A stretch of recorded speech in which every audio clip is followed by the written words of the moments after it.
আসসালামু আলাইকুম ফ্রেন্ডস, অ্যাডজেট শিক্ষায় আপনাদেরকে স্বাগতম। আপনারা সবাই কেমন আছেন? আশা করি সবাই ভালো আছেন। বরাবরের মতো আপনাদের সাথে আছি আমি সাইফুল ইসলাম।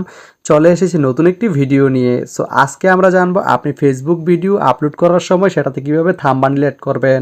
তো থাম্বনেল অ্যাড করবেন কিভাবে সেটা আজকে আমরা জানবো। তো এর জন্য আপনি চলে যাবেন হচ্ছে আপনার যে ফেসবুক অ্যাপটি রয়েছে সেখানে ফেসবুক অ্যাপে যাওয়ার পর আপনি সিম্পলি আপনার যে পেজ অথবা আইডি থেকে হলে আইডিতে এবং পেজ থেকে হলে পেজে চলে যাবেন। তো যাওয়ার পর সিম্পলি আপনি এখানে যে উপরে প্লাস চিহ্নটা রয়েছে এখানে ক্লিক করে দিবেন। এখানে ক্লিক করার পর এখান থেকে আপনি সিম্পলি পোস্টে ক্লিক করে দিবেন। পোস্টে ক্লিক করার পর আপনি সিম্পলি আপনার যে ভিডিওটা আপলোড করতে চাচ্ছেন সেই ভিডিওটা সিলেক্ট করে দিবেন। তো আমি আমার ভিডিওটা সিলেক্ট করে দিয়েছি।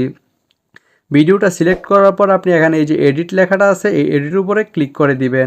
আসসালামু আলাইকুম বন্ধুরা। তো আজকে হচ্ছে আমরা আমাদের যে ফিশারির পার ক্লিক করার পর সিম্পলি আপনি এখান থেকে এই অ্যাড যে অপশনটি রয়েছে এই অ্যাডে ক্লিক করে দিবেন। অ্যাডে ক্লিক করার পর সিম্পলি আপনি গ্যালারিতে চলে যাবেন। দেন আপনার যেই থাম্বনেলটি দিতে যাচ্ছেন সেই থাম্বনেলটি এখানে অ্যাড করে দিবেন। তো আমরা সিম্পলি এখান থেকে ডানে ক্লিক করে দিব। ডানে ক্লিক করার পর এখান থেকে আপনি নেক্সটে ক্লিক করে দিবেন। নেক্সটে ক্লিক করার পর আপনি সিম্পলি এখানে আপনার যে টাইটেল অথবা আপনি যে ডেসক্রিপশনটা দিতে চাচ্ছেন সেটা এখান থেকে দিয়ে দিতে পারবেন। তো আমরা এখান থেকে ডেসক্রিপশন লিখব না, আমরা নেক্সটে ক্লিক করে দিব। দেন আমরা এখান থেকে এই যে টাইটেল রয়েছে টাইটেলের জায়গায় টাইটেল দিব এবং এই যে ডিসক্রাইব ইউর রিলস এখানে হচ্ছে ট্যাগস এবং হ্যাশট্যাগ এগুলা দিতে পারবো।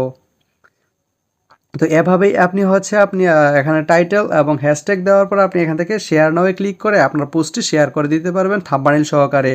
তো ধন্যবাদ সবাইকে ভিডিওটি এতক্ষণ ধৈর্য ধরে দেখার জন্য। ভালো থাকবেন, সুস্থ থাকবেন, অ্যাডজেট শিক্ষার সঙ্গেই থাকবেন।